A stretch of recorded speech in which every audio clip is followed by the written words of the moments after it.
From April in Paris to having a full beat face just to work out, to young Jock's green cornrows in his head, we're here to talk about Love and Hip Hop, Season 6, Episode 3.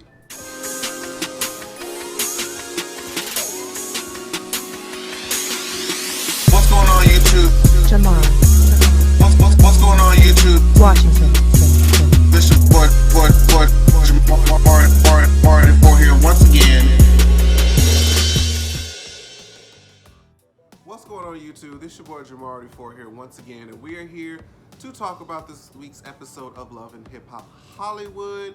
So let's get right into it. But before we do, if this is the first time that you're coming to this channel, I hope you enjoy yourself. I hope I give you what you want, give you what you need. If you're the first time that you're seeing me, my name again is Jamar Washington. Please like and subscribe to the video if you enjoy it. Make sure you click the bell so you can know every time that I upload on this channel.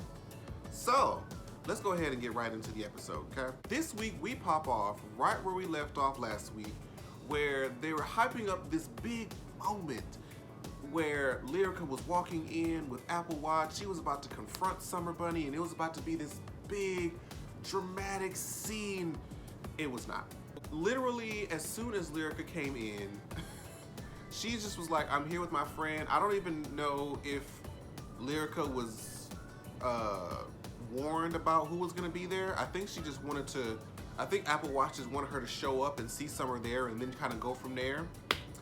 But Lyrica walks in and she's like, hi, my name is, such and such, or my name is Summer.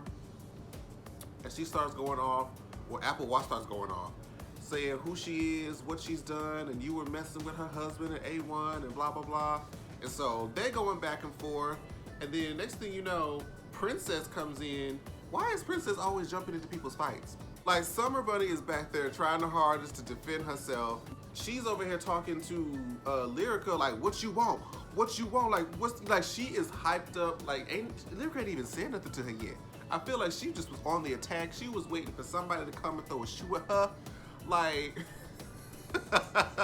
Lyrica was just kind of sitting there confused, like, wait a minute, you acting like I slept with your man.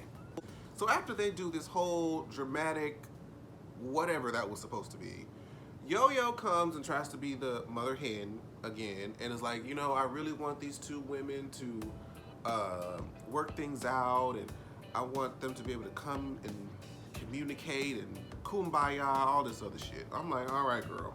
Lyrica's sitting there on the bench and she brings Summer Bunny in and they looking at each other like, you know how you get them two people that be mad as hell at each other so they don't look at each other, they try to look off in the distance while they're sitting there slowly tapping their leg because they know that they pissed off? That's what they was giving me on that bench. Yo-Yo says, let's have a conversation. Let's have a conversation. Y'all too hostile right now. She asked them specifically, are you dating my husband? Like, are you fucking my husband? And she said it was just FaceTime. Only FaceTime. And you could tell that when she said that Lyrica did not really believe it, but she was kind of wanting to just be through with the situation. So she got up and she was like, all right, fine, it was just FaceTime, cool. I'm gonna go fuck my nigga. And he's like, and then somebody was like, well, why did you say that under your breath? Like, what do you mean? I just said I'm gonna go have my sex with my dude. Like, what do you want me to say? Do you want me to yell it from the damn rooftops? So after Lyrica walks out, she's standing at the corner. I'm like, was she waiting on her lift? Was she expecting a ride? I don't know if I missed something. But Summer comes out there like, hey, you know what? I just want to come at you, woman to woman. This is real hard for me to say, coming to you like this. But I did wanted to let you know that it wasn't me. Like, A1 came on to me, and Lyrica's like, girl, like, spit it out, because you over here dancing around the truth. Like, what's the tea? She's like, well, I mean, we did have sex multiple times. And Lyrica was like, oh, girl. She knew. She honestly knew. And I think she was trying to, and you could tell that Summer was trying not to be like, hey, I don't want you to seem like, I had anything against you, because, he's not my husband. And Lyrica was like, you really don't owe me any loyalty as a person, so I don't necessarily blame you. And which is true, because it's very strange how, and I see this a lot of times with women specifically, where if they catch their husband cheating, they will oftentimes attack the other woman, and it's strange because the other woman doesn't have loyalty to you. It's the man who knew that he was in a relationship who chose to step out on that relationship. It's very often that the woman that their husband or boyfriend ends up being with had no idea that he was in a relationship. Now, there are some trifling hoes who will do it and don't care. They out there too. But it's often enough to, take into consideration that the other person shouldn't be the person you should go after first. Now, if they start talking to you reckless, you can go after them. But generally, that ain't what you want to do. So a large theme of this episode focused around the fact that Nipsey Hussle passed away. Okay, we remember earlier this year how it was this big story of how he got shot at his own store that he opened here in Los Angeles, and how he was such an inspirational figure to his community, how people loved his music, and everybody in the cast who was close to him was able to sit and reflect on their memories with Nipsey Hussle. Now, I'm going to be 100% honest, and this could very well have to do with where I grew up and just what I was exposed to. I was unaware of Nipsey Hussle as an artist because when he passed away, I was like, I'm not familiar with who this is, and everybody loved him so much. I feel like maybe just because I wasn't big on hip-hop music, maybe during his time, maybe I just didn't have any exposure to it. But even though that may be the case, I can still read about him now, listen to what other people say about him, and it seems like all these people who don't know each other, who have no reason to badmouth him, talked about how he came from the hood, never got like Hollywood, and forgot where he came from. And he always gave back to his community that he came from, and that's why he opened that store. And so a lot of people had respect for him. A lot of people felt like he had a positive influence, and so for that, I pay respects to Nipsey Hussle's passing, and of course the friends and families and fans of his all across the world. So salute to everybody out there for that. So again, we get to this scene where April is working out with Paris and Zell Swag. Now, if y'all remember, Zell Swag was the one that was going apeshit over, what was that? What's that guy? Mr. Ray. Yeah, I don't know why I was about to call him Mr. James.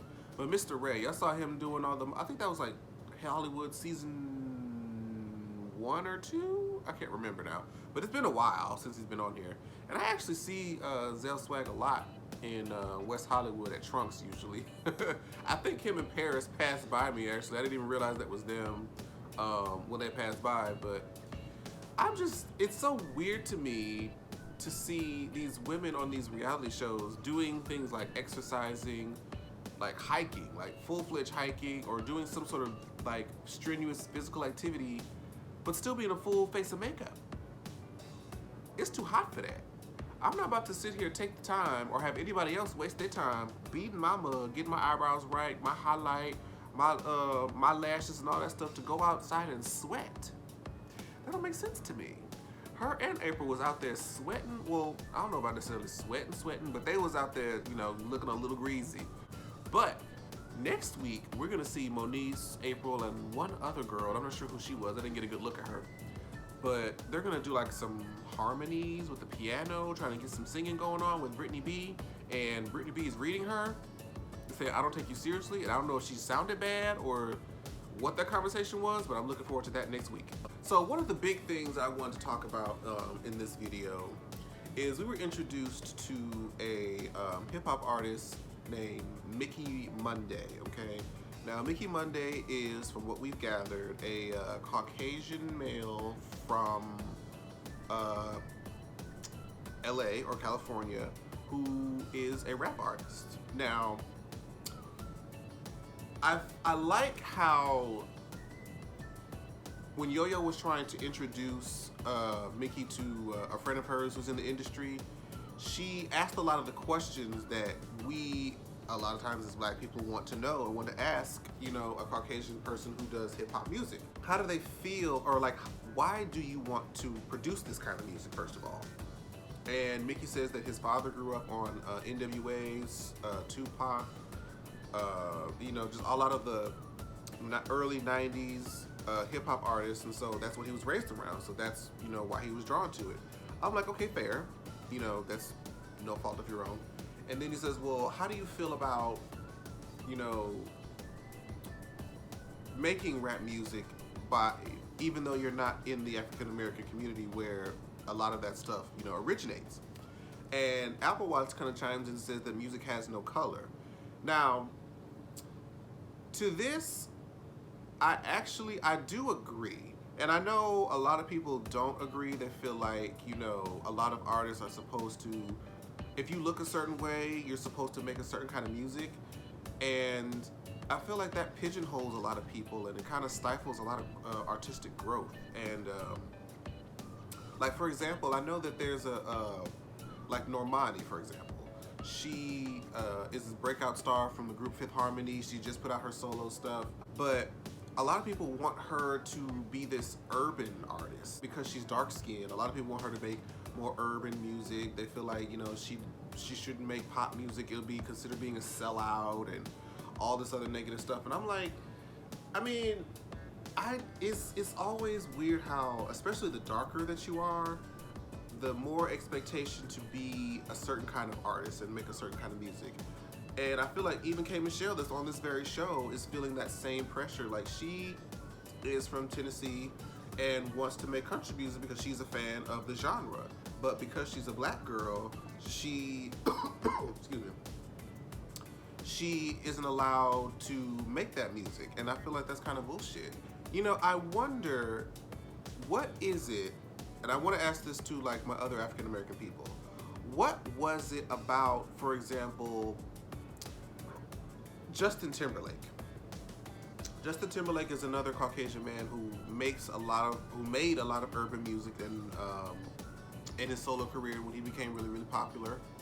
And we just sort of kind of accepted it as okay. Nobody had a problem with it then. And then we move on to Eminem.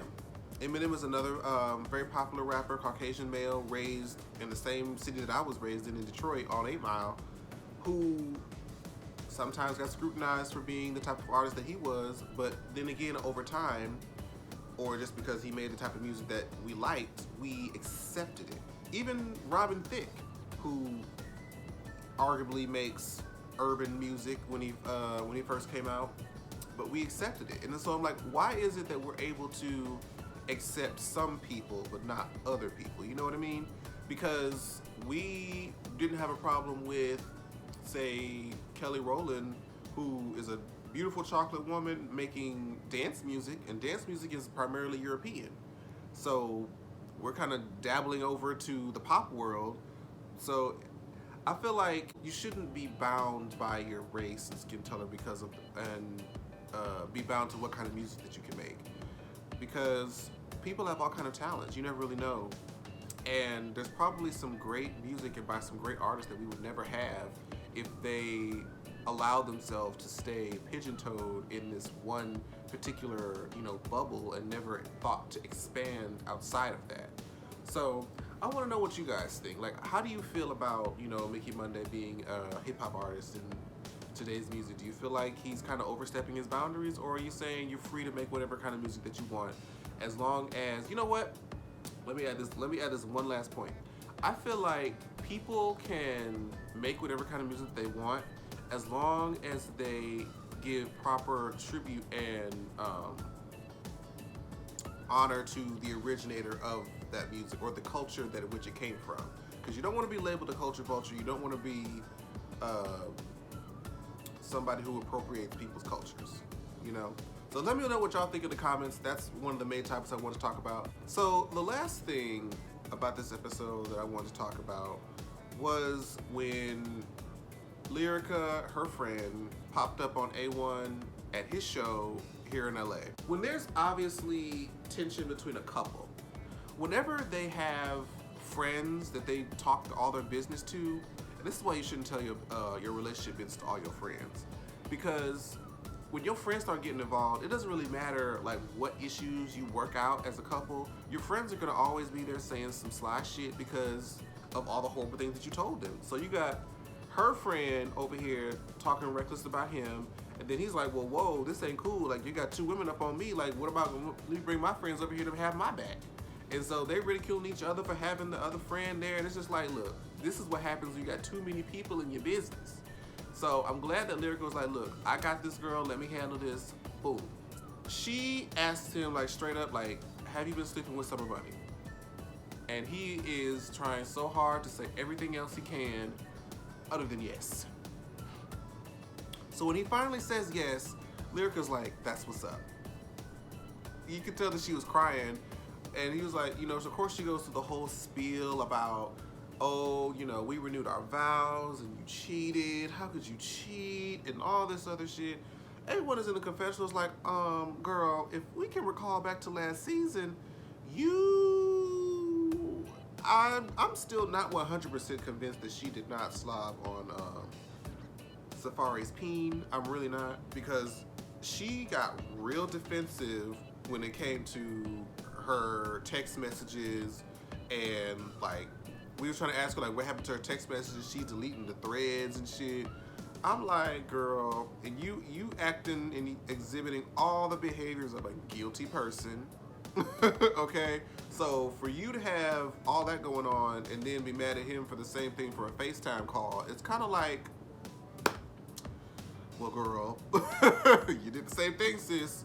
Of course, this is all alleged. She technically never owned up to it, but all signs led to that. So now she's crying. She was talking about, oh, I don't know if I can see my life without him. I don't want to have to envision my life without him.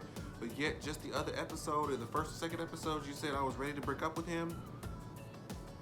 Which is it?